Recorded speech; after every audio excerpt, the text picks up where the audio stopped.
बघूयात पुढची बातमी। मंत्री नरहरी झिरवाळ हे उद्या किंवा परवा मुख्यमंत्र्यांची भेट घेणार आहेत। मुंबईमध्ये ते मुख्यमंत्री देवेंद्र फडणवीस यांची भेट घेणार असल्याचं कळतंय। कालच कारकुनाच्या लाचखोरीच्या प्रकरणी आता त्यांनी प्रतिक्रिया देखील दिलेली होती आणि यानंतर आता ते भेट घेणार असल्याची माहिती मिळते।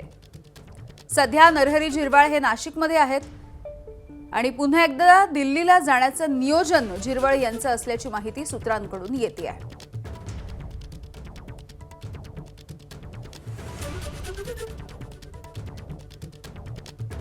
दरम्यान नरहरी झिरवाळ यांच्यावरती संजय राऊत यांनी निशाणा साधलाय। नैतिकतेच्या मुद्द्यावर राजीनामा दिला पाहिजे। सगळ्यात आधी नरहरी झिरवाळ काय आहेत हे सगळ्यांना माहिती आहे, त्यांच्या पेठ तालुक्यातल्या लोकांनाही माहिती आहे।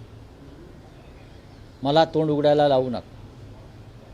नरहरी झिरवाळ यांचं कार्यालय, मंत्र्यांचं कार्यालय ACBने सील केलं आहे, यासारखी लाजिरवाणी गोष्ट नाही आणि मुख्यमंत्र्यांच्या आदेशाशिवाय अशा प्रकारची कारवाई मंत्रालयात होऊ शकत नाही। याचा अर्थ मुख्यमंत्र्यांच्या कार्यालयाचं त्यांच्या मंत्रालयातल्या लाचखोरीवर लक्ष होतं आणि लाचखोरीचा अतिरेक झाला तेव्हाही कारवाई झाली। ABP माझा, उघडा डोळे बघा नीट।